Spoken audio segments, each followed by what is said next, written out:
here at the Indianapolis Motor Speedway.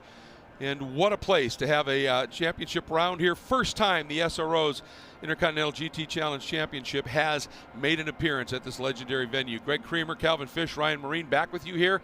It is time for qualifying, and it's basically for this is broken into 3 segments.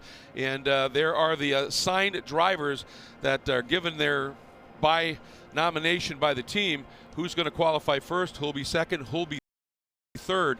And Cal, explain how at the end of that they determine what the qualifying order will be. Well, essentially all of the teams will have all 3 drivers take part in this 1-hour session, 3 15-minute segments with gaps in between, obviously, to get the driver change done. Then it's an average of all 3 drivers from that one car will determine the lineup and essentially create the top 10 for the Pole Shootout later in the day. And that is the scenario. Anybody that's not in the top 10, 11th on back essentially at the end of this session, that's how they will grid. So it's still really important, and it's particularly important for the GT4 cars. And this is the track that they're going to be running on. It's flat, but it's proving to be a very racy road course. It really has raced well, but when you look at it in detail, just shy of 2.5 miles with 14 turns, 3 very distinct sectors there. First sector, long stretch over the yard of bricks, down in a deep braking zone for turn 1. Very technical through that first sector, which is in green. Then down the Holman Boulevard, that long stretch there in the middle of the circuit. Another tight braking zone.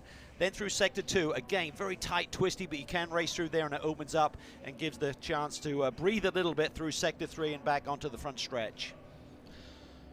And of course, after each segment of this 3-segment qualifying, the driver in the car will bring it into the pits. And there are a few things, along with changing the driver, there are a few things that the teams can do at that point before they send the next driver out. It's limited though, isn't it? Sorry, Matt, I missed your question. It's limited as to what, once the first segment driver completes and you turn over to the next driver while you're in pit lane, there's not a lot you can do to the cars, but there's a few things you can do. Yeah, tire changes, clear out the grills, but no real adjustments to the car per se, just tire pressures, and you can actually go to a different set of tires. There's a tire allotment for the event. And of course, you look at that tire allotment and you look at 8 hours of racing, and everybody right now, the word you got from the paddock last night was that everybody's going to be very, very stingy on using new tires. Yeah, you get 12 sets for the complete weekend that started from free practice 1 yesterday throughout the whole course of the race. And you know, you got 8 hours of competition, so you're going to need a minimum of 8 sets of stickers for the race tomorrow. Some of the teams are electing to try and save 9 to 10.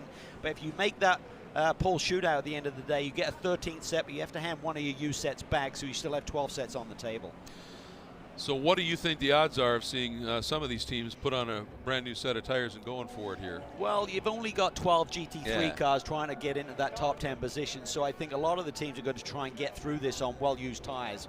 But if you're on the cusp, it's a bit like Formula 1 where you see teams suddenly go to the soft tires to make sure they can make it through to that top 10. Here, we don't have a soft tire to go to, but a fresh set of stickers could get the job done for your third driver if you're a little bit tight and squeaky in terms of making it. So that'll be the key here, is after that second driver goes out, at that point you might see some new tires go on. Certainly if you're into that pole shootout and you get that fresh set of new tires, you're going to probably run them there because you'd like to get that qualifying done. Let's get down and hear from the third member of our team, Ryan Marine.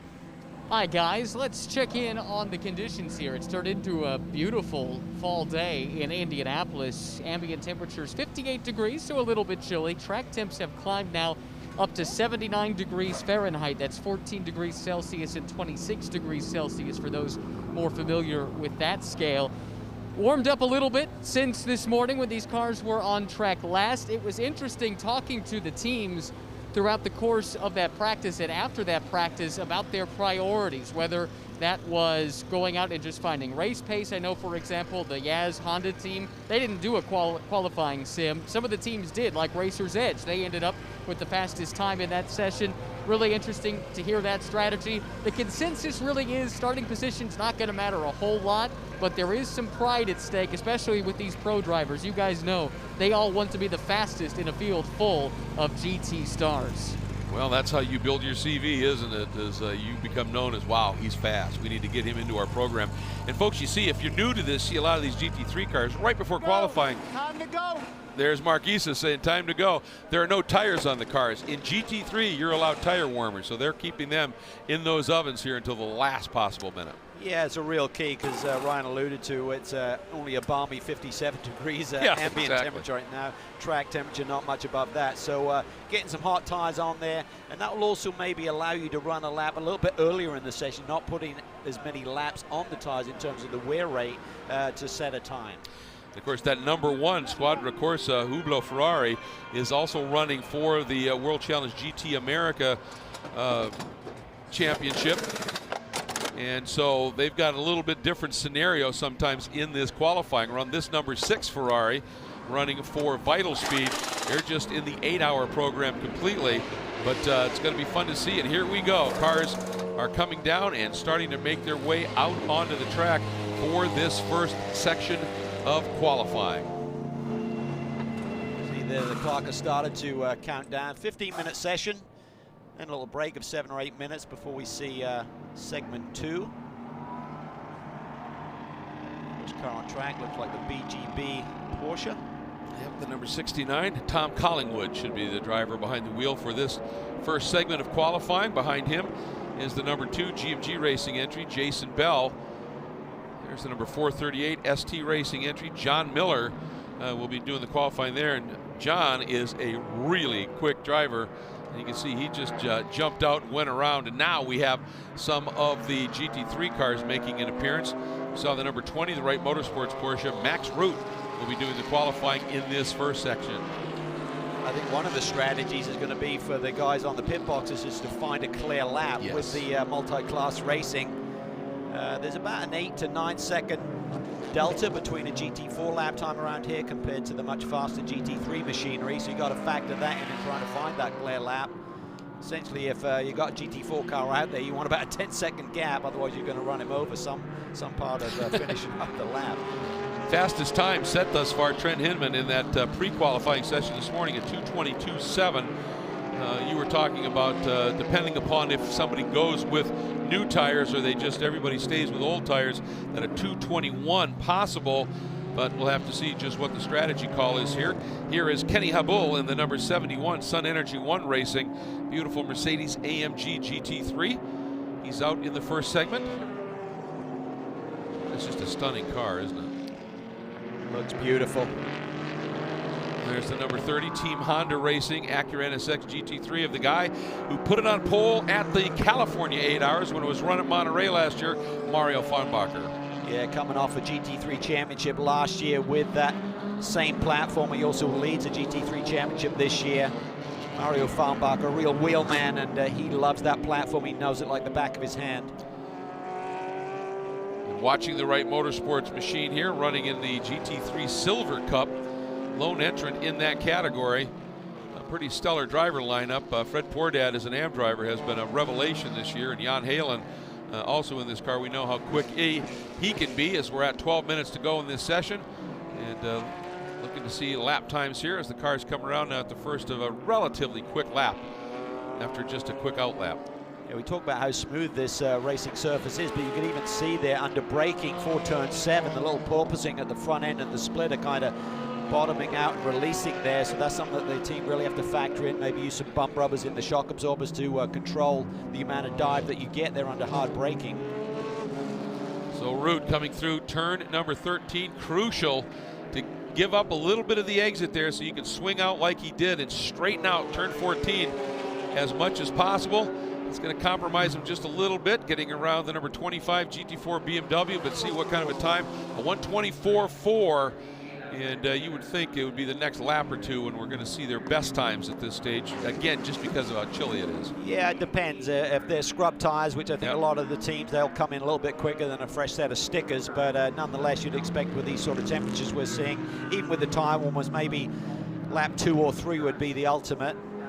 And I'm expecting to see for the Pole Shootout later in the day, maybe someone dip into the 121 range. Maybe not so if they're running scuffs here. Well, Winkelhock in the Audi has gone to the top at a 23.7. Farnbacher in the #30 Acura, 24.1. Then Root's time holds at this stage as we take a look at Super Mario. Taking you through this first sector now. Winding through turn 3. Take it out wide, then start to get the car to transition back. Don't want to wash out too much here. Give you a nice straighter attack of these curbs through the chicane. This is Holman Boulevard. And I would think you've got this 3 segments where they take the fastest time of each driver in their segment, add them together. You get somebody that puts a fast segment in the first driver rundown. It motivates everybody else just a little bit, obviously. Connor De Filippi to the top in the Falkenhurst number 34 BMW M6. Connor knows his teammates well. Augusto Farfus and he co-drove together for a Rolex 24-hour win in 2019. Augusto returned with a different lineup and won again this year. Martin Fuentes comes through, top of the Pro-Am category group right now at a 25-0. But he's in some traffic, and this is the thing. It's good that compromises your entry. It can compromise your exit. As we have a look at that beautiful Falkenhorst BMW. It's the 34 machine that currently has set the fast time. Connor De Filippi. Jordan Pepper jumps to second right now in the Capex Bentley at a 123.217 right now. Just keeping an eye on things, looking into the GT4 category. James Safronis in the number 8 GMG 511 Tactical Audi is on top in the GT4 category. Bill Oberlin second, that Redline Oil Bimmer World BMW. Then John Miller in the ST Racing GPI Biotech machine, third in GT4 at this stage. All right, a couple of laps completing here. Let's see what Connor does on this one. A 23.1 was the best. And that was a cool-off lap. Wasn't pushing particularly hard on that one. Here comes Max Root, who has dropped down to 6th in the overall order. What does he put together for a lap here? Moves up 1 spot at a 23.737. Only 6/10 off the fastest time of the session so far, so a nice good run here for young Max Root. Really impressed with his abilities in terms of his pace, Greg. As we said earlier in pre-qualifying, I think the real testimony to that young man is that he seems to not be making mistakes at his early age. Even in pressure cooker situations, he seems to have his head dialed in straight. There's a look at the Notlad Racing by RS1. Aston Martin is looking at it. It's De Filippi in the BMW over Jordan Pepper in the Bentley, Farnbacher in the Acura, Winkelhock in the Audi. There's some parity for you in terms of manufacturer mix at the sharp end of things, and a Porsche sits in 5th. Yeah, lots of different manufacturers represented here. Looking at Connor here, he did that cool down lap, see what he's put together. Not put together personal best so far on this lap, so I'm curious to know whether he can ring it out and squeak ahead of his time as a 23.181. Yeah, 23.102, so he found 8 100s on that lap. Watching here comes Root, comes through just a little bit off of his best time up to that point. And they'll start to read into that if the drivers are starting to slow down a little bit. No point in keep pushing it, may have peaked the tire pressures. They are allowed to come in and do a tire pressure change, so if they feel they might have exceeded, it's certainly warmed up a little bit. The sun is out, so that's going to increase the track temperature. Look at him and hustling that car there. Yeah. Not sure if that was the most efficient way through turn 10, but he's certainly given it one. Well, for sure, he was hucking it into turn 10. He used that line in an interview after a great run at Circuit of the Americas a couple of weeks back.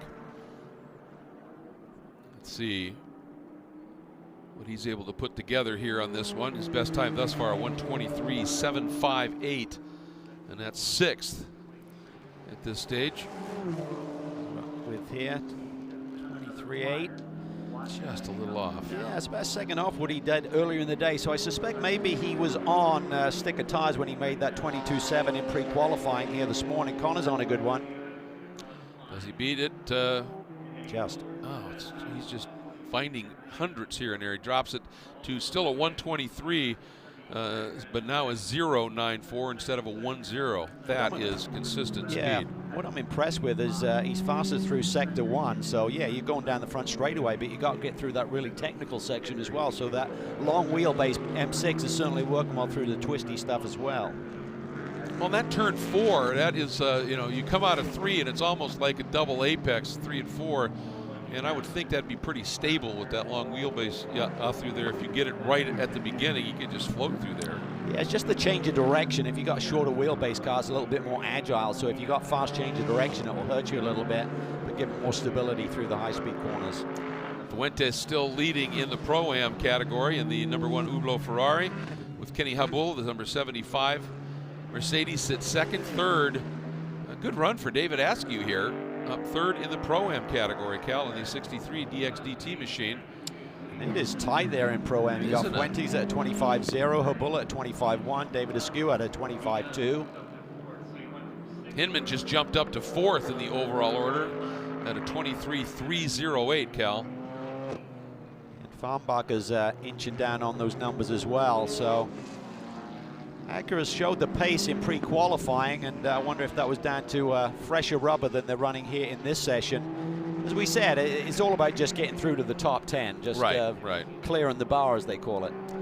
And at this moment right now, the cutoff point would be the number 6 Vital Speed Ferrari. But again, this is just the first of the 3 drivers. Got averages to do, but this is a reference point. It would be the 63 of Askew as Tomczyk now, and the number 35 Wackenhorst BMW jumps up into 5th. He's been back there just a little bit. He waited to go out, so he's only got 4 laps on the board compared to 6, 7s, and 8s for some of the competitors out there, so he may have a little bit more to show.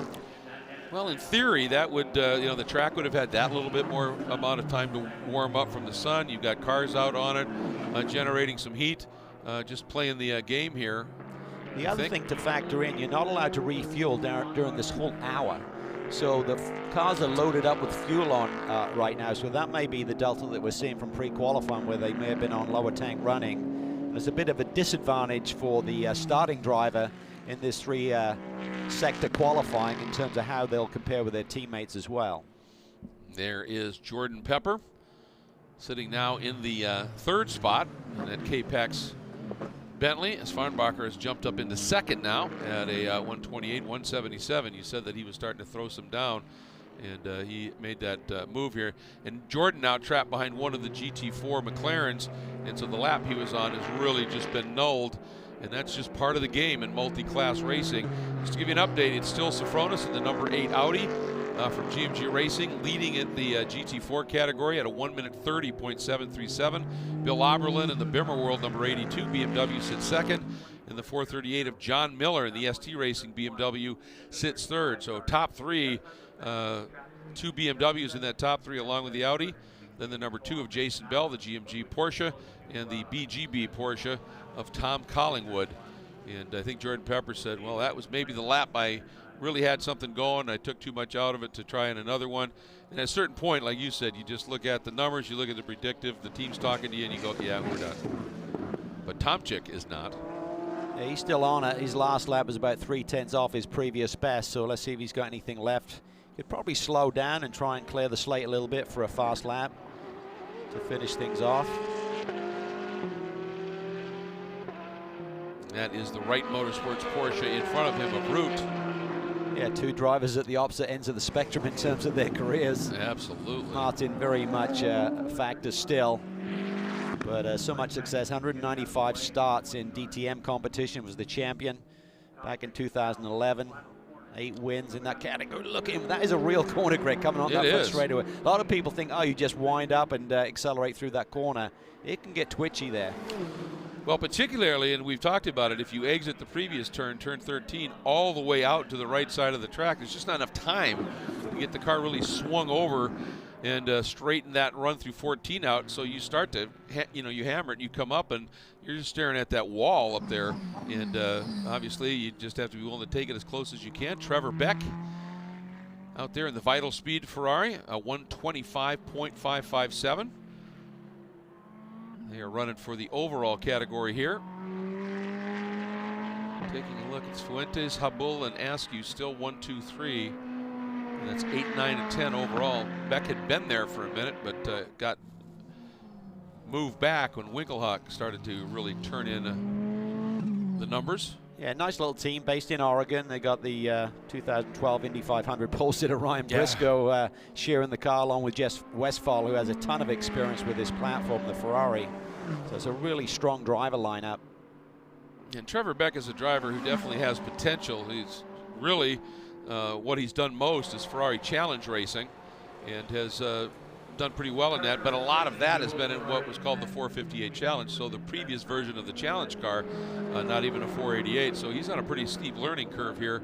And let's see if Winkelhock has himself a good lap at this stage. Tomczyk there, just crossing the line, just marginally slower. I think he just beat the time there, as you see Connor DeFilippi out of the car. Nicky Katzberg in the background, he'll be taking over Connor's car, fresh off a Nürburgring 24-hour win. Then he hustled over at the States, did a test day at Road Atlanta for Corvette Racing, and then to Indy. Busy times for these drivers right now, Greg. Well, yeah, with that COVID pandemic and how it altered everything, these schedules just got so compacted to be able to make anything happen. And there's the number 30 of Farnbacher making his way in. So Tomczyk, he's the one, and you think he made it under the line, huh? Yeah, I think for sure he's got seconds to spare. I'm not sure if he stayed hot. Yeah, he's gone fastest on first sector, so he can complete this lap and improve if he stays with it. It looks like he's hustling. See him working the wheel in there. And one thing for him, with the checker out, it tends to, you find yourself generally with a lot more clear track to just be able to let her fly. A little slower through sector 2, so you see the green means personal best. Yellow, orange there seems you're not quite as quick as your previous, but see if he can nail this final sector and improve. He'd love to get a little bit closer to the pole sitter right now, or the fastest time, should I say, Connor DeFilippi. You can see him tweaking on that steering wheel as he comes through. That's what I mean by being willing to run to the wall. And does he move up? Yes. Doesn't move up a position, but he improves his time there, 123.6. And when you get to the end of this and you've got the 3 drivers, you start averaging things, you know, that 10th or 2 we may have just picked up can make a big difference. Yeah. So that's a good little session. Yes, it was. First of 3. That's exciting stuff. So here we have it. You can see the top 6 right now, all drivers running in the overall category. DeFilippi doing a nice job, and up on top of the order here as you take a look, Farnbacher and Pepper, then Hinman, Tomczyk, and Winkelhock. Then in the silver category, it's the Porsche of Root. And then in the Pro-Am category, Fuentes, Habul, Askew, Beck. Actually, Beck is running in the overall. And then George Kurtz, 4th in the Pro-Am category. And then Safronis hanging on over Bill Oberlin for fast time in GT4 Cal, with Miller, Bell, and Collingwood rounding out the top 5. Yeah, and as we expected, the delta between GT3 and GT4s here, about 7 to 8 seconds. I think that may increase a little bit because I think the GT3 cars still have a little bit of speed to play with in terms of putting some fresh Pirelli P0s on the car and finding more lap time. Lower fuel load for the pole shootout, I'm sure, for the end of the day. And let's get down and check in with Ryan Marine after that first segment of qualifying is done. That's right, and Connor DeFilippi at the top of the time charts when the session came to an end. All right, how was your lap? Were you pleased with the time that you were able to put together? Yeah, it was. The car was really good. We focused on a lot of long runs during practice. This was my first proper, really push low fuel quali sim, so I didn't quite put it all together. I made a tiny mistake and caught some GT4 traffic, so I think there was a little bit of time in, but the car was really good. I think we're in a good position for the rest of qualifying. Nicky's going to hop in now and do another run and see where we are, and if we need to make a few changes for the top shootout, then we'll do so. I saw you share a quick word with both Augusto and Nicky. When you got out of the car, what were you able to tell them about what to expect when they get out on track? Well, it's really just trying to bring the tires in together. Trying to get all 4 tires in at the same time is pretty tricky here, especially with the cool conditions. If you go too slow, then you lose too much tire temperature and then you give away performance. So you want to go quick enough on the outlap to keep the temperature and try to get the front tires working. So I didn't quite get it right, but I told him maybe he needs to try to focus a little bit more on that, and we'll find a bit more lap time in the next run. You mentioned the GT4 traffic. There is a big discrepancy in performance by design between the 2 platforms. How much does that keep you on your toes? Well, it just makes you be really calculative on how you start the run. We tried to wait a little bit to get behind the GT4s and let them go. But even then, you don't know how they're going to drive their outlaps or their first few laps, whether they push hard or they take it easy. So a little bit of a gamble, but in the end, we nailed it pretty well. Like I said, I caught 1 car on my fast lap. It didn't cost me a ton of time, but certainly it would be better with that one. All right. Well, best of luck the rest of the way here, and we'll see you in shootout most likely. Thank you.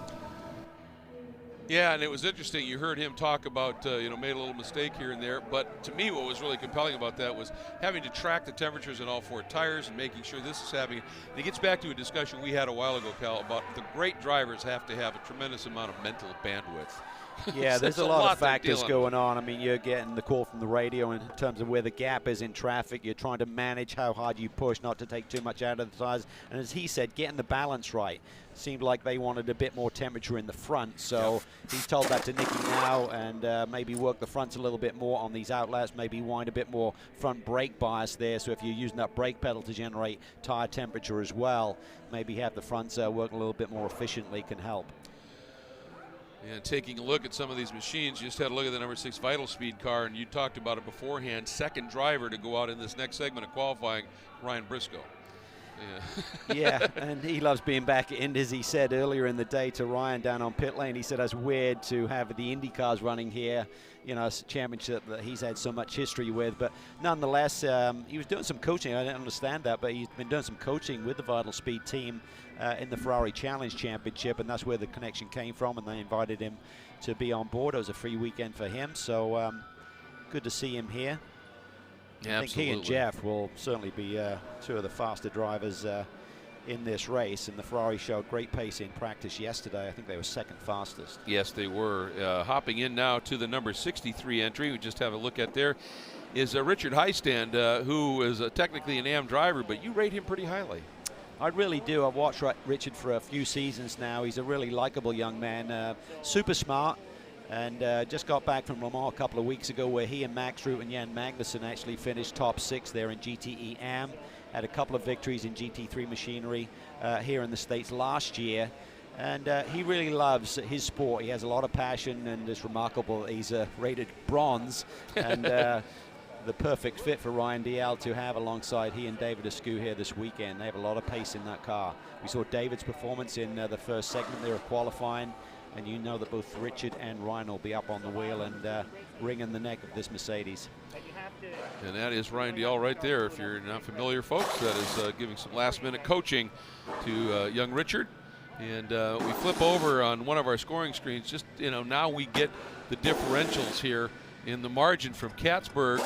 The Catsburg car, again, this is how they were. 83 1,000ths of a second from the 34 BMW to the 30 Acura. 41 thousandths from the Acura to the number 7 Bentley, 91 1,000ths to the number 93 Acura. I mean, it is incredibly close at the sharp end here. And all of these drivers now, as the second segment has begun, will be making their way out onto the track. And it's going to be fascinating to watch these times start to show up. And again, that'll be changing up our combination order, if you will. They pretty much factor in that first time into the order. And you get these second times coming in here. There's that number 7 Bentley heading out for this one in the hands of Maxime Soulet, who we've had the pleasure of seeing a lot in recent years here racing in North America. Yeah, he's a lovely guy, truly. Belgian, and actually shared the Bentley with K-Pax and young Rodrigo Baptista to a number of victories here on U.S. soil. So he's a great fit, and great to have that caveat with a driver who ran for M Sport at the Bathurst 12 Hours. That trio of drivers won there, of course, and lead the championship right now. But he knows the team so well, so for him to come here back to the U.S., be running with the K-Pax squad, knowing the strategist Thomas Blam, knowing the Tommy Sadlers of the world, and all of the crew there that do such a great job, is a great marriage, and that will allow Jordan Pepper and Gunan to really fit into that mold and understand the team a little bit better. Just saw that number 30 Honda race team by Yaz Motorsports entry. And speaking of American people familiar with an American driver, Dane Cameron behind the wheel of that right now. Yeah, so they've got a pretty tasty lineup with Yes, Dane Cameron, Renger van der Zande, and Mario Farnbacher. I think we're going to have a sensational battle here tomorrow for the overall honors, with the K-Pax Bentley being very much in the mix. I see the 2 BMWs, and I think both of the Acuras have a shot at this.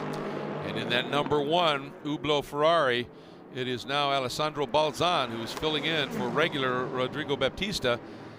And Balzan, a very quick driver as well. He got a little bit hung up behind that number 33, getting up onto the back straight. Patrick Gallagher behind the wheel of that 33. And if everything sort of follows form for GT4 at the end of this session, he ought to really be up at the top of this session here, as Maxime Soulet was able to clear both Gallagher and the number 1 Ferrari. He's got some clear track now. Yeah, he does. He's on it. 264 kilometers an hour through the trap speed, and he wasn't messing around. He had the tires up to his temp and was on it. But Balzan's trying to hang with him here. And that 75 behind him is Martin Conrad in the Sun Energy 1 machine. Balzan has been a 3-time GT champion here on US soil. Little Italian has had a couple of strange years. He had some medical issues. He couldn't compete for a long time there, but came back at the end of our championship season in 2019, competing at Vegas, and hadn't lost a tenth of a second. He was really, really quick on his return. And during the time when he wasn't actually able to drive race cars, he continued. He is a very popular and sought-after coach, particularly in Ferrari Challenge with the Scuderia Corsa group. And he's been very busy there. All right, here we go. Soulet up and onto the front straight. Let's see what he pops in for a time. 1:24.3, right behind him. As I said, Alessandro Balzan at a 25.2. Soulet is about a second and a bit off his teammate from the first session. Expect this lap 2 and 3 of his session to be a little bit quicker as he'll get into a rhythm now. And Nicky Katzberg behind the wheel of the fastest car so far here today in this qualifying session. He ran here in North America in the then Pirelli World Challenge, and he was a driver that was just fun to watch. He really gets up on the wheel and hustles the car. He does, and he is trimming the grass. While Lipinski's looking for some maintenance, Nicky's doing it for him. Don't need to mow that part for a while. Traffic. Ooh. That will have cost him. I mean, he did everything he could. That was Fred Pourdad to hit the disappear button and not affect him. But that chute between 12 and 13 is very tough when you catch somebody there. Let's see what kind of a time does Katzberg put up here. How about a 1:23.111? Yeah, that gives them the average fastest combined time right now here in De Filippi. So he's got potential here to go a little bit quicker. I think he's going to dip into the 22s if he keeps it together, because I definitely felt he lost a tenth or two by getting around the Porsche. Again, that absolutely eye-catching graphic scheme here on the number 75 Sun Energy 1 racing machine in the hands of Martin Conrad right now. He was half a second quicker than his teammate Kenny Abul from the first session. He's done a lot of racing. Martin Conrad has in the International GT Open Series. Has had 2018 was third in the Total 24 Hours of Spa. He's a driver with some pretty decent credentials and some serious pace. Yeah, well, I think when you have success at one of those blue ribbon events like the Spa 24-hour race, it really makes a statement for you as a driver in the paddock. And that is really almost like your business card when you have success at the big ones. I think he's one of those guys who is really quick, talking about Conrad, and fast. He's one of those bronzes that is right at the top end of the bronze category for sure when you take a look at what he did. Did a lot of German Formula 3 racing early in his career. Took a little bit of a break and then came back and got into sports car racing, and has been right on the sharp end of things here as we now take a look at the BMW, now in the hands of Nicholas Yeloli, 29-year-old, coming off of a big win for row racing at the Nürburgring. Yeah, that Rover team has really been a stalwart entrant in sports car racing globally.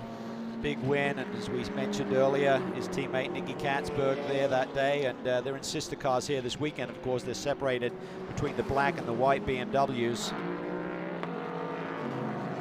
That lap wasn't one where Yeloli was really on it. I think he's going to be teeing one up here in short order. Here is Ryan Briscoe with the Vital Speed Ferrari. He's got some GT4 traffic up in front. That's Elias Sabo.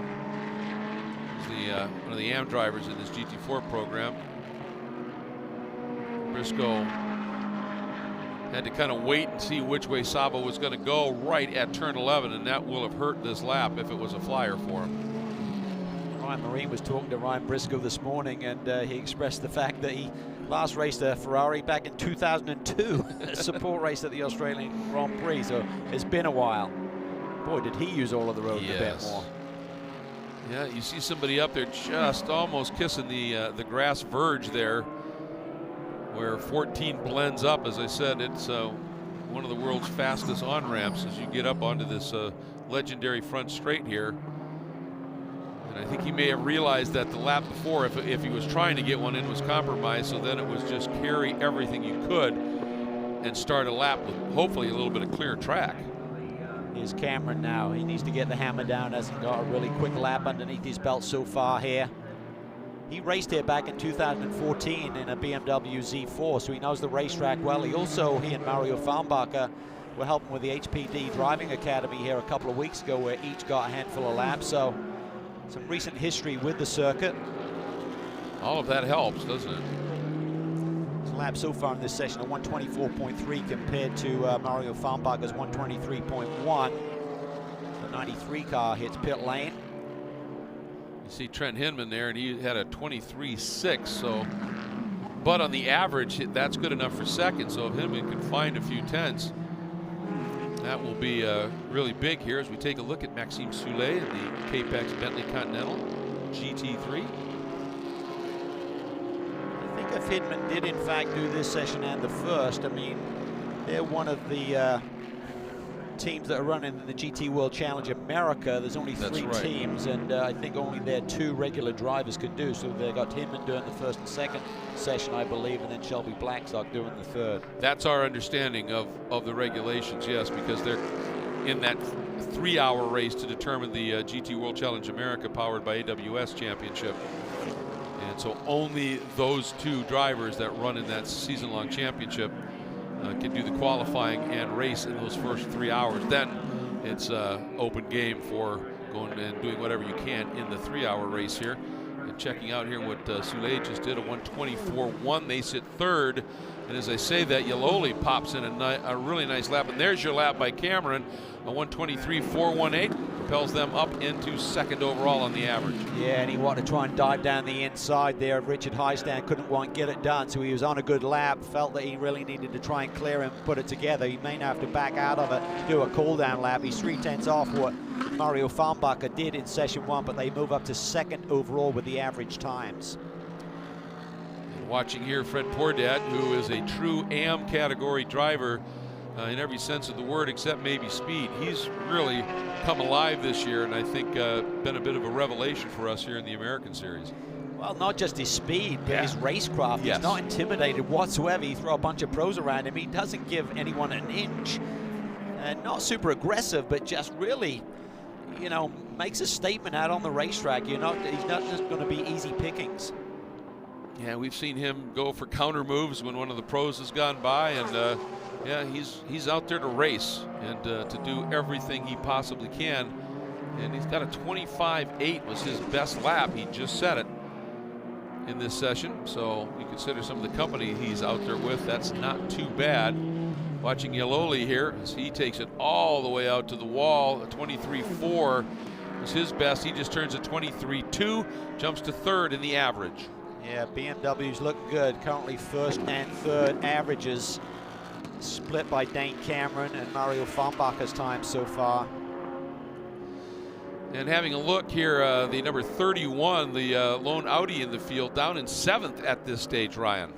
And an interesting strategy here. Maybe the reason they're so far down is just a moment ago, Spencer Pumpelly brought that car into the attention of the Audi Sport Team Hardpoint WRT team, and they did change tires and sent him back out. And Calvin, if I understand the rules correctly, they are allowed to do that, but any time set prior to that tire change get eliminated. They do not count. Is that right? I think that's just in the Pole Shootout, Ryan. I think in these sessions here you can do tire pressure adjustments and throw some tires at it, but we'll try and get clarification on that for you, maybe. I know in the Pole Shootout that will probably be the mantra. Maybe go out on some used scrub tires and then throw a new set at it.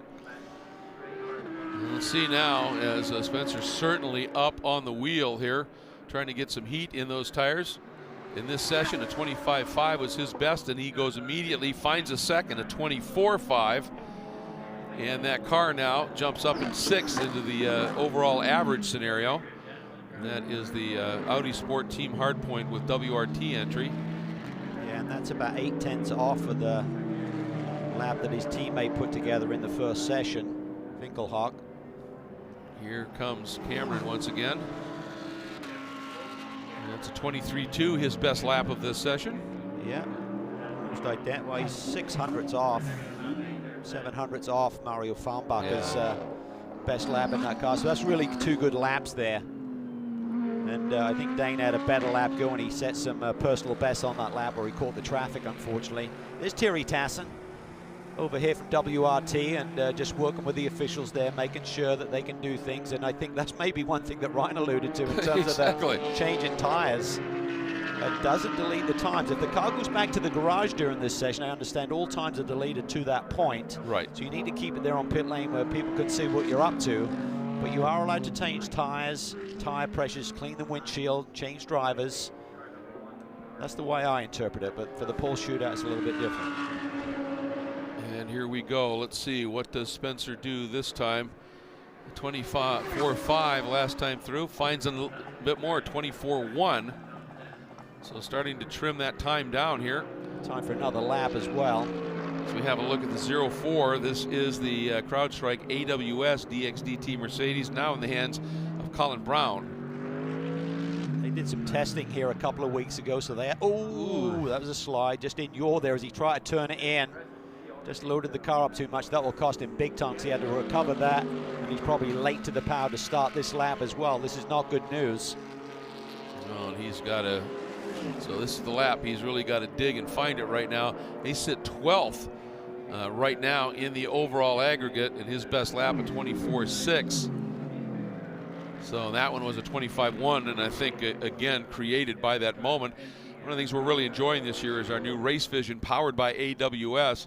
It is a really cool data scenario where the data goes up to the AWS cloud and then gets manipulated and turned into this format that beams it right back down to us here, and you can see fastest speeds on the straights, and again, pushing 170 miles an hour. That's moving. Yeah, well, the BMW showing great trap speed. We had a graphic up earlier in the pre-qualifying session where they were fastest through turn 5 as well, so they seem to have it all. So for this Valkenhurst team, it could come down to the fact they got a really fast race car. It could be about execution tomorrow. As we watch the number 63 of Heistand, there is the those speeds you were talking about now as we switch our Race Vision powered by AWS to fastest corner speed right at the apex of turn 5 in that fast left-right flick. Yeah, and so it's getting through sector 1, and we saw De Filippi be very fast. So that's this trap speed at the end here and getting through turn 5 to finish that first sector. So they seem to have it all in all categories right now. Watching Heistand here in the 63 DXDT Usalco Mercedes, and he just turned a 124.2. So it's his personal best and a good lap as well. As the checker now is out. Anybody who got underneath the checker, the lap will count. Let's see if anybody. Well, we also now have the latest on the brakes down into turn 1. I think that's kind of optimistic for Brown there. I'll tell you what, though, Nicky Katzberg, again, BMW, they have led all of the graphics that were put up so far. So again, that says a lot. That's why they're showing themselves in first and third overall right now, split by the Acura NSX, as we call it here on American soil. And we should make a real good point here that this Race Vision by AWS, this is very much beta, if you will, being developed on the fly as they're working these technologies here, and they were willing to do it publicly so that we could get a look at some of these numbers. And it might have the occasional glitch like that, but boy, the information it provides is really interesting and insightful, that's for sure. So this session is done, and everybody has pulled in, and will be making now their changes to their third drivers. And you look at the order at this stage, if getting into that top 10 pole shootout, getting that extra set of tires is really important right now. As you take a look at the cars and drivers that sit up in the top 3 at this stage as they come through. I believe this is the 35. Yeah, they're currently third overall with the combination of the times from session 1 and session 2. So Tomczyk and Yaloli currently hold down that spot. And here is that number 30 machine, Dane Cameron behind the wheel for the second session. Only 200 slower than his teammate. Wow. So certainly tight. That's remarkable. And as you take a look, as we said, at the current order, and you would think that maybe there's the number 34 that currently tops the order, and it'll be Augusto Farfus going out in this third and final segment of qualifying here. But the number 1 Ferrari, maybe the 75 Sun Energy entry for Michael Grenier that are going to be heading out. If anybody's going to stick on the new fresh tires for speed, this would be the time. Meanwhile, let's check in with Ryan Moraine. Got the fastest man from that last session, Nicky Katzberg, joining me here on pit lane. Fastest in the first 2 sessions so far. What does that say about the preparation Valkenhorst has put in and the driver lineup that you guys have put together?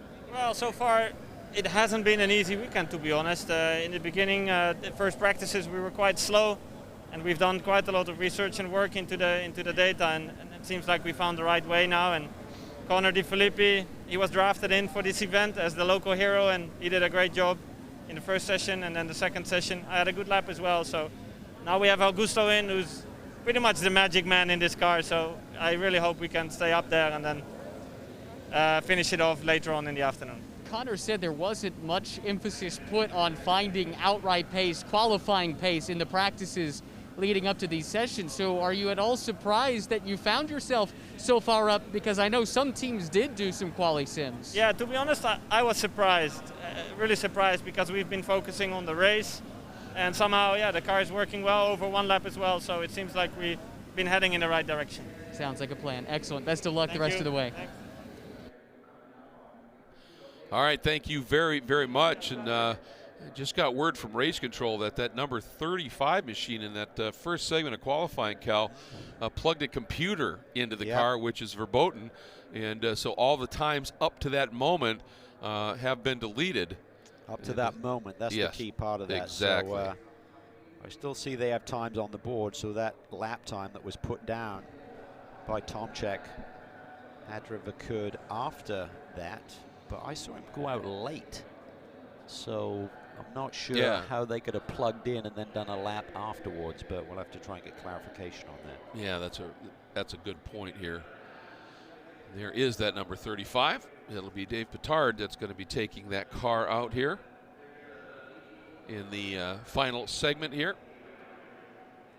It's a pretty impressive list of names that are going to be heading out. Farfus, Van der Zande, Petard, McGuinness, who now we've talked about, has some experience in, I mean, it's Indy Lights here. Has a win. Won here last year, so a nice young man trying to move over to some sports car racing, and he was pretty happy camper last night. He said it's been quite a transition over to a GT machine, but he said a lot of the things apply. He said, how's the ABS? And he said, to be honest with you, the sim racing that I've done has really helped me understand the dynamic of what happens when that kicks in. So I've often questioned over the years how real a sim is in terms of then getting into the car on that specific racetrack. It's great for learning the lines and getting the sight and picture of it all, but he said the actual dynamic of feeling the car under the brake, so that's pretty cool. That's remarkable, I think, but boy, I'll tell you, the technology that's getting poured into these things these days is just off the hook here. And the number 7 Bentley is going to be Jules Gougnot, who has been just phenomenal since he's popped onto the scene. Of course, a fairly famous racing father there. The 31 of Mirko Bortolatti, who you talked about in the pre-qualifying session earlier today, is just one of the absolute stars of international GT racing right now. Yeah, made the big move between manufacturers. Was a Lamborghini factory pilot and made the move over to Audi in this last off-season between 19 and 20. Had a lot of success here on U.S. soil. Won the last 2 Rolex 24 hours in, in 18 and 19, not this year, but Mirko's one of the best. Yeah, he is indeed. And the Audi Sport concept and Audi itself have 2 wins in the California 8 hours, which of course for the North American stop, the North American continent stop, preceded the move here to Indianapolis. And so maybe not the pretty wise move by him to move over and do that. Here's take a look at it's a pretty talented group of drivers having a bit of a chat here. There's a lot of speed right there. Yes, there is.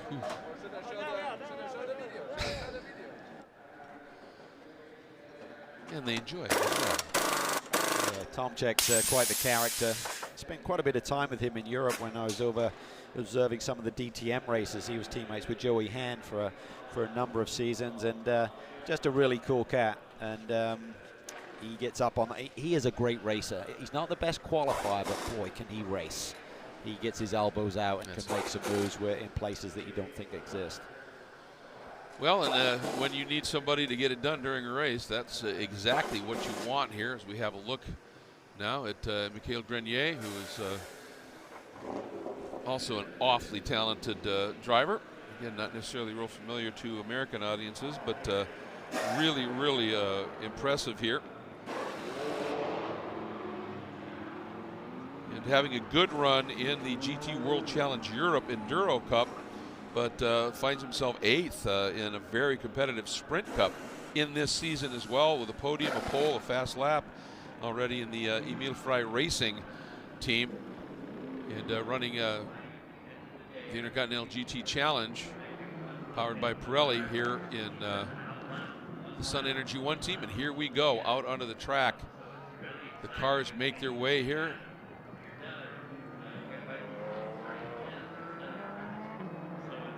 And it's going to be interesting here because we've got these 3 cars that are still, as we said, under the regs, if you will, for the GT World Challenge America powered by AWS competition. And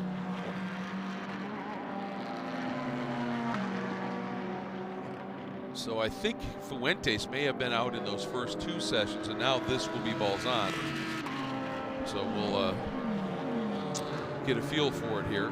Yeah, try and get clarification, because timing and scoring actually showed Trent Hinman on board for both the first sessions there, and Shelby Blackstock, and now Sean McGuinness in the car. So trying to figure out, it's been a little bit cloudy in terms of really buttoning down how it works for the teams that are in fact competing in the GT World Challenge America. Well, let's check in with Ryan. What are you hearing? Yeah, I got an update for that. I think that's just timing and scoring being a little bit goofy at the moment, because although even the Luma rank on the number 93 Acura says McGuinness, it is in fact Shelby Blackstock in the car. Trent Hinman did drive the first 2, and that's how it has to be for the GT World Challenge America participants, right? They have to, they cannot use the additional driver for this qualifying session per the rules. And per the rule here, since it's a Pro-Am category car, the first 2 sessions need to be driven by the AM. Now, obviously, for Hinman and Blackstock running in silver, it doesn't really matter. Just have to have them do it in whatever the first driver has to do the first 2. But in the Pro-Am category, technically, I believe it, so Fuentes would have done the first 2 sessions in that car, and in theory, in the 04 car, it would have been George would have been out and done that. And scoring now shows Ben Keating, but I think exactly what Ryan is alluding to. There's the orders, and I think driver 3 is just kind of locked in. Right. Yeah. Yeah, I think that's the case. I think maybe Kurtz did those first 2 sessions, and now it should be Colin Brown aboard the 04. We'll try and get clarification on that. And it's a learning curve for all of us, Greg, with these combination of the 2 championships coming together. Well, that's a good point. This is sort of a first for this scenario here, where you're blending 2 championships that run under somewhat different rules. And the sporting people at SRO and Intercontinental GT Challenge, along with the GT World Challenge America people, I think have really worked incredibly well together to come up with a set of rules for this race that are fairly simple for everybody to grasp, not be too complex with all the changes, and I think satisfy the needs for everybody out there as well.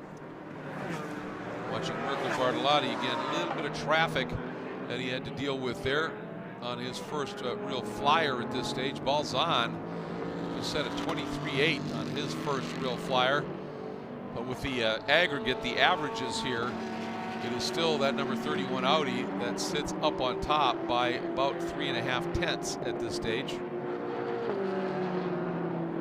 Here is Augusto Farfus, the number 34 Wackenhorst entry.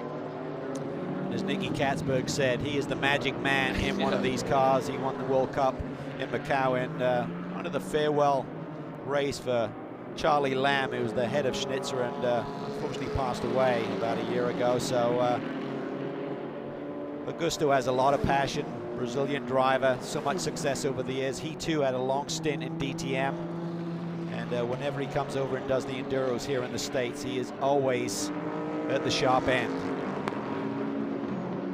Here's a look at the K-Pex Bentley of Jules Gouillon.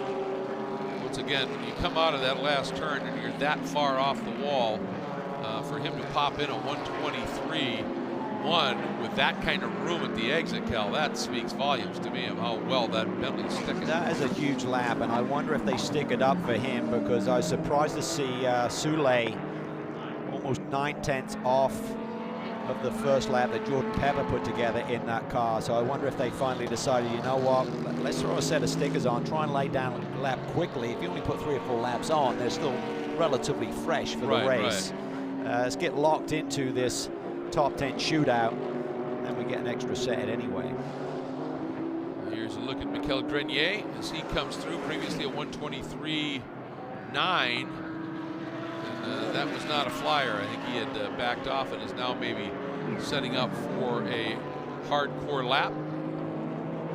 You can see in the backdrop there, Greg, great to see some fans in the stands. 10,000 fans are being allowed into the Indianapolis Motor Speedway this weekend. 5 down at the Speedway Turn 1 and 5,000 up in Speedway Turn 4, which really showcases and really sets you up nicely to see this amphitheater of the road course here. And the way that they've sold the seats, they are all socially distanced pretty significantly, and I know they're patrolling that fairly closely to make sure that all the protocols are met. And let's see, Jan Halen now, nice lap by Jan, what, 22.9, Cal. Jan Halen, that number 20 jumps up to 4th in the aggregate. That's the first time that we've seen in the 22s in this session. We saw some 22s, 7s and 8s. I think it was in the earlier pre-qualifying session. Yeah, 22.7 for Trent Hinman and 22.8 for Farnbacher, but that's the first sub-23 lap in this qualifying run. That is the quick lap right now. As you pointed out, there's a look at the number 63, and this is Ryan Dial now behind the wheel. And although this car has run the full up-to-date here to this date GT World Challenge America program, they're out of the championship hunt for the title, so they've elected to forego running as part of that 3-hour race. They're strictly full-on 8-hour competition, so all 3 of their drivers taking part in this session. Yeah, they didn't want to compromise in any way what they had to do there, and it really just affects the lineup for the first 3 hours. You can only use the drivers who are part of the regular championship during that first 3 hours, so not a big deal.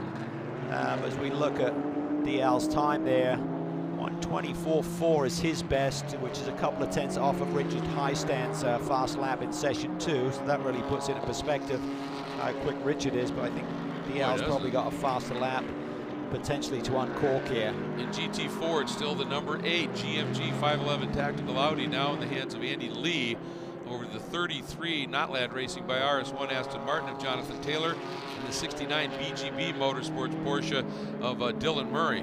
Renger van der Zande here on a good lap. Personal best through Sector 1. He's already laid down a 123.4. Lost a little bit of time there through Sector 2. See how this Acura behaves through this little bit more flowy section here than the tighter Sector 1 and the back half of Sector 2. See what he's able to muster here as he comes up across. He said that 123.4. The Honda race team by Yaz Motorsports entry. 23.3. Yeah, so found a little bit. Look at the stack up there. 23.1 for Farnbacher, 23.2 for Cameron, 23.3 for van der Zande. So they're all very evenly matched, and that's why I think they're going to be such a strong threat for the race tomorrow. Yeah, they're right now 47 1/1000ths off the number 34 Wackenhorst BMW. Well, I think most importantly, they're locked in. I mean, there's not going to be 9 teams jump ahead of them with that average time, so they're pretty much locked into the Pole Shootout. And if you're in that Pole Shootout, that top 10, basically the slate's wiped clean, and it's just the results of the Pole Shootout But boy, Renger is ringing it, isn't he? He does, down in that deep brake zone for turn 7. Saw him right in the grass in pre-qualifying this morning, so see some grass trimmings on the racetrack. Some of that was done by Maxime Soulet. Yeah, yeah, good point. You know, so we're watching Renger here and see what number he puts up this time. He's a little bit off in the first and second sectors. Oh, and he's got traffic here. Yeah, that's, although that may have helped a little bit, but so he's still throwing it around. A little bit of a reset. I can't imagine this third sector is going to be that impressive. So previous lap was a 23.3, this one a 23.7. So he should have got a good clean start to it. Really how you exit turn 13 sets up not only completion of that lap, but the beginning of this one after the yard of bricks. All right, just got to string it all together at this point. The number 7 in Gouillon, by the way, has turned to 23.0. They're now third in the aggregate over the team Vulcan Horse BMW, Petard. And Shelby Blackstock, I think, as he hustles that car down into the pits. Nice lap. I'm impressed. I mean, Hinman had a 23.3 and a 23.6 in his 2 segments, and that was a 6.06, and Shelby goes a 23.66. That's impressive. Yeah, and that clarifies the lineup there, because timing and scoring was showing Robert McGuinness in for this third session. That is not the case. So Hinman did the first 2, and then Blackstock, per the rules for the American Championship. Yeah, that was a great, great lap here. Here's a look at Farfus. You can see he's kind of off the pace at this stage, just getting out of the way. Yeah, he's trying to find some clear space, but wandering around the middle of the road may get the attention of the other drivers there. And that beautiful liveried, the Van Gogh Starry Night liveried ST Racing BMW of Nick Whitmer right behind him as well. Also, I think looking for a clear lap. He'd like to find a little bit more here. And Whitmer has been just an absolute rocket in the GT4 category this year, and would like to really put in a lap here as we watch Dave Petard. He's done a nice job here. Doesn't really have the credentials as his teammates so far in his career, but nice lap of 123.6, which pretty much matches Martin Tomczyk. That's about 4/10 off of Yaloli's time. He just got that curb at turn 1 pretty firmly. The back end started to come around. Quick hands, quick save, straighten it up. I don't think he lost too much. That's the one curb that you really can't afford to be too aggressive with. I love how these others allow you to flow over them a little bit without damaging the race car. But certainly turn 1 is a problem area, and also turn 12. If you get in there, we saw a little Mini do a bicycle ride in one of the touring car races earlier this weekend. Yeah, it's a pretty aggressive curb, and I think the reason maybe that they have that turn 1 curb as aggressive as it is you want to dissuade people from getting too crazy down into that corner, because otherwise it could just be a yard sale down there. Wow. Jeff Westphal using part of the access road to turn into turn 7.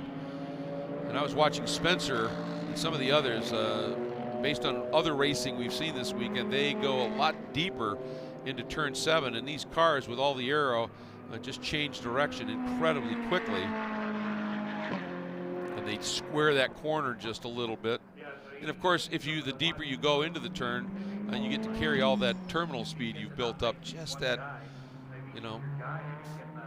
nanosecond or 2 longer, and that translates over a lap. Westphal's fast lap so far in this session, 2/10 off of Ryan Briscoe's that he set in session 2. Currently sit 9th overall. Oh, Westphal just got within 100th of him, didn't he? Yeah, that's pretty close. So as Ryan alluded to in terms of this strategy, certainly Beck does not have the experience of his 2 co-pilots, so they're going to back up a little bit when he does his couple of stints in the car, but if they can strategize around it, get a reset, get some cautions, they can be in the mix. I think so too. Here's a look at young Dylan Murray, and if you've been following sports car racing in North America over the last couple of decades, you'll recognize the name David Murray, who was a top flight driver for so many years. Well, this is his son, who is proving to be a rather talented young man as well. Comes in here after a couple of great seasons, last year, and a good start this year in the Grand Sport Championship. He's This kid's a star in the making, I think. Oh, I think he's a star already. I mean, just seeing him put in such wonderful performances and chip off the old block. David was a great competitor as well. Sure was. But young Dylan has been brought up the right way, got him a lot of seat time across a number of platforms. And he sets his personal best at 31.7. That's a pretty good lap here. Yeah, not too bad at all. And for whatever level of extremely minor success I ever had as a driver, a lot of the credit for that goes to David Murray, who was an instructor in a few of the Skippy schools, and David and I got to be pretty good friends, so every once in a while he'd throw in a little gratis coaching for me when we were at an event, and he was there as well. And just class person, transcends right through the family. And so when you scare me in a rental car, I can blame him. You can completely just, yep, exactly. Grit your teeth and mumble his name. Toby Grahovic bringing the number 26 Classic BMW down to pit lane, just missing on a touring car championship here earlier this today, actually, in what was an amazing race that unfolded in the touring car divisions here. Yeah, comes up second, so he'll regroup, but 3 wins on the year. It was a brilliant season for the Classic BMW squad, and Toby had some really standout performances, so great to see them here competing in the 8-hour as well this weekend to finish off this season. Yeah, he really did. Just a superb year. So as the checker is out on this third session, when you look at the aggregate, it would be the number 34 Vulcanhorst BMW with Augusto Farfus doing the driving at this last segment. That looks like they are tops in terms of the combined qualifying order, but the big story is the top 10 now will all be moving into that pole shootout, which comes at the end of the day here, which means that the 75 Sun Energy 1 Mercedes just missed it. And the 04 is actually back in the paddock early in that third session, so they may have had a technical issue there. So they're going to be coming from deep in the pack tomorrow. There's a thumbs up from Jan Halen, and Jan's going to be pretty stoked to be the only driver, I believe. I don't think anyone else dipped into the 22s. Yeah, I don't see one, Cal. So he's been on it lately. That performance he put in at Coda in race 2 for the opening segment there was amazing. Yeah, he has just been superb. Well, he's one that slipped through the net. I mean, had a brilliant career going. Yes. Did a couple of years of Champ Car here in 2006 and 7, I believe it was. And then just kind of disappeared off the radar, did some other things within the motorsport arena, but getting a lot of seat time right now and showcasing just how blazingly fast he is. There is a look now at your provisional top 15 after the 3 segments of qualifying, so the averages are done, and you can see 47 1,000s between the BMW and the Acura, then a little bit of a gap back to the Bentley, and then the next BMW only a 10th off, then the Acura once again, just another 10th back. I mean, it is really, really close here, a few tenths back to the Audi in the hands of Winkelhock, Bortolotti, and Pumpelli, and then you see it, Poor Dad Root and Halen with that 22.9, all alone in the silver category, but still 7th overall. That is pretty remarkable performance. And then Westphal, Beck, and Briscoe. And then in Pro-Am, Balzan and Fuentes up into the top of the Pro-Am qualifying order. The 63 would be second, and then the 75, that's the Sun Energy 1 Mercedes, sits third in that category. Then in the GT4 category, Sabo, Safronis, and Lee getting it done, and a little bit of room there in that margin. Pretty good series of laps by those 3 drivers, Cal, about a half second in hand over the number 33 Aston Martin. And that really showcases who's really got the driver lineup to compete tomorrow. I mean, the 8 car looks really strong. Safronis has so much experience, team is good, car is fast here, but don't discount that Aston Martin. It's the only one in the field here, and they have been really tough to beat in GT4 competition this season. Yeah, I agree. And again, if there's cautions and the like, and if you're still on the same lap, and at the end you get bunched up and your fast guys are in the car, it becomes a whole different dynamic here as you take a look at the rest of the field here. And that's going to wrap up. It's so nice to see crowds at the racetrack, and absolutely love it. And great to have some spectators on hand here. And of course, that wraps up the qualifying segment. And as we take a look And some beautiful slow-mos of this just amazing number 34 Vulcan-horse BMW. Just want to remind you that at 5:30 p.m. local time here, so a few minutes before that, we'll be back on with the 15-minute crucial pole shootout here for the Indianapolis 8 Hour. Thanks so much for tuning in. We'll see you in a few hours.